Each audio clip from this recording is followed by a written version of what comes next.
Anita Sarkeesian is a bully by her own standards. This is as of Vidcon 2017, where she has stated basically that if you are in the same room as her, that counts as a form of harassment. You don't have to talk to her. You don't even have to make eye contact with her. But showing up to a publicly available panel that you paid for to watch, that is harassment. At this last VidCon, there were a group of YouTubers who could easily be described as ethnic Kekastenis that showed up to listen to her. The honest truth is that a lot of them have been arguing against her points for years on the internet, and they just wanted to see a live performance. You know, when you have been arguing against somebody for so long, there's a certain amount of professional admiration you might have. You just want to see them in person. Maybe if there's a Q&A, maybe not you yourself, but maybe somebody will happen to ask the question that you've always wanted to hear answered. Carl Benjamin, or Sargon of Akkad, made a point to not stand up and ask any questions. He made a point of not interacting with Anita, and he sat quietly in the first row. Perhaps that was his first problem, that he was visible to Anita. She could make eye contact. She could see his face specifically because he was in the first front row. Perhaps he should have sat all the way in the back in order to protect her from knowing that he was there. Is that less creepy or more creepy? Personally, I would find that horribly creepy, and I would have posted afterwards if I was Anita that was more stalkery behavior to hide yourself and to watch from afar. Woo-hoo-hoo. Anyways, I want to pair this off also with a series of other things. The reason why I say Anita is a bully is that she is a bully by her own standards. If sitting is harassment, then pointing at people and calling them out in front of an audience, calling them human garbage and shitheads, definitely counts as a form of harassment.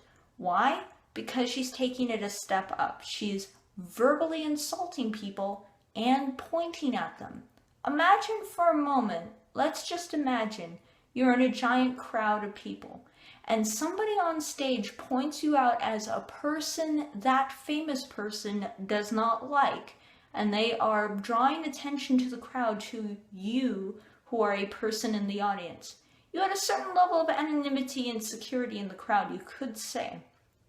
People on the stage have a certain amount of security because they have the security team which is hired to watch them and to make sure that they are safe. The security team at VidCon kept Anita safe. They did keep an eye on the Kekastenis, and they made sure that nothing bad happened. They also responded to her texts during the panel in which she asked that more security would show up to protect her. Nobody got hurt. Nobody even said anything. The worst that happened was that people laughed at the fact that she pointed out that Kekastenis were in fact in the audience. The shitlords were present. After that panel, she went to another panel the next day with Boogie. I'm not even going to remember what the count of his numbers are at the end of his name at this point. And he basically admitted that by the end of the panel, as he got off stage, Anita was standing there waiting for him. She had not been happy with the last thing that he had said, basically on camera on stage. And she had waited until he was behind the stage, until he was out of public view for the most part, and when the cameras were off of him. She approached him in a situation in which he was more isolated and which he could not immediately access help or aid or call for a friend to, assist him. I'm not saying Anita would do anything. Of course Anita wouldn't do anything. All these people would never actually do anything to each other. Everyone's safe talking to anyone. But the points I'm trying to make is that she isolated Boogie to yell at him. And she did yell at him. Now, Boogie encouraged her to sit down, and they did, and they talked it out over maybe 15 minutes in a green room, or maybe she invited him to the green room to talk more. But they did sort it out, and I will give her something for that. But the point is that she waited for him, and in his isolated moment when he did not have a bunch of people around him, she yelled at him, she chewed him out. She chewed out somebody who has faced emotional abuse time and time again throughout his life, all different kinds. Online harassment, harassment from his family, abuse from his family, psychological abuse, emotional abuse, all these different things. She knew this about him. She knew that he was a victim of this type of behavior, and she waited to put him in a situation that was very familiar to anyone who has ever been bullied, to the high school menace cornering you in the locker room or by your locker. I didn't phrase that very well. So they hashed it out, yeah, but by her own standards, isn't that kind of... What if Carl Benjamin had stood behind stage, waited for Anita to get off stage, and then yelled at her? Would that be okay? Is that harassing behavior? The whole reason why I'm trying to point this out is I'm not trying to get Anita in trouble per se. What I am trying to point out is Anita is trying to get Benjamin in trouble right now. She is trying to get Mr. Sargon of Akkad in trouble for behaviors that she herself has done and or worse. I'm going to bring up 2 more examples that are from the deep dark past. And I just want you to compare for a moment all these situations. Another one happens to be the fan fiction incident. There was an employee of, I think it was Gearbox Studios? I forget which video game company, to be completely honest. It was an employee of a video game company. And somebody had written, she did not write it, but somebody else had written a fan fiction of Anita Sarkeesian murdering this person. And Anita had run into this fan fiction, thought it was cute, and she shared it, and she spread it around the internet. This employee of a video game company found out about this fan fiction from his child, who found it on the internet, read it, and then had told his father, "Daddy, somebody wrote a thing about killing you on the internet." Again, I'm trying to point out and be a bit of a devil's advocate here. Is that not harassment? If we're setting the bar at sitting in proximity and or looking at another human as a form of harassment, what is yelling at a man with a history of surviving abuse? What is pointing a person out in a crowd and calling them demeaning names? What is sharing around a fan fiction about murdering somebody? I'm just trying to get this all in perspective, because right now, Benjamin, Mr. Sargon of Akkad, is being accused of far less. He is being accused of criticizing her opinion. He has also criticized her as a person, but he has never done things quite to the scale.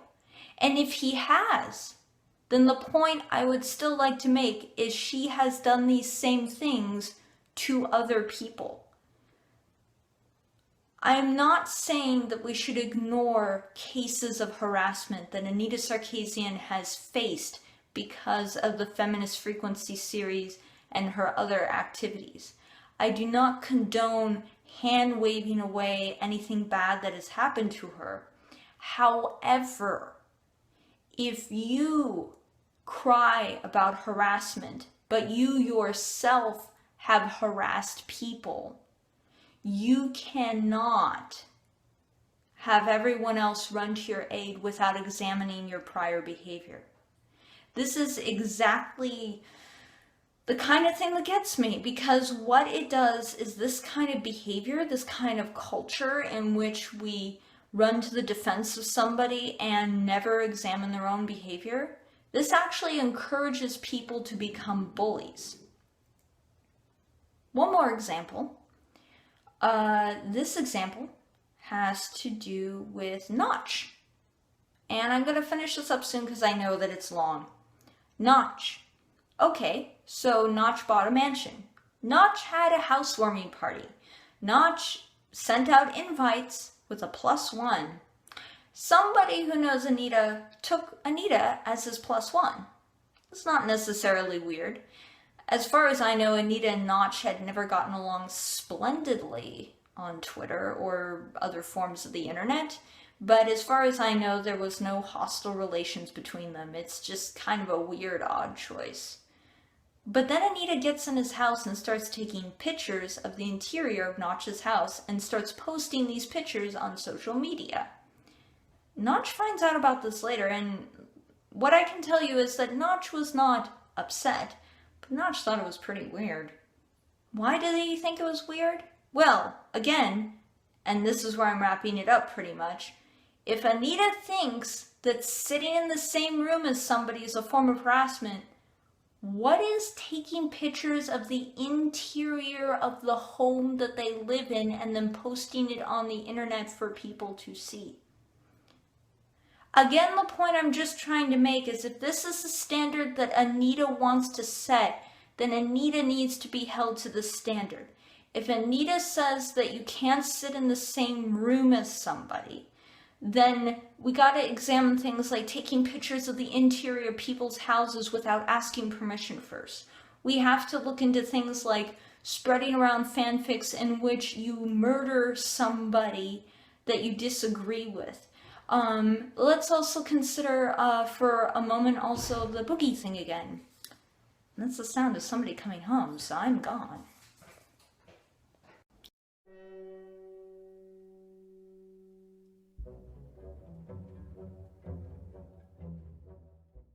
To close out this video, I would like to thank all the women in the audience that filmed the panel with Anita, in which she pointed out Sargon of Akkad and called him human garbage and a shithead. The reason why I want to mention this is that everyone keeps misgendering the people who filmed the panel. All that footage that you're seeing, while many people of many genders and sexual identities did film it, a lot of the footage used was footage filmed by women. And I'm getting a little irritated at people erasing women when it's convenient. Remember, the proud Kekistanis were probably 80-20 women. I think it's 20%. I want to hope. I want to believe.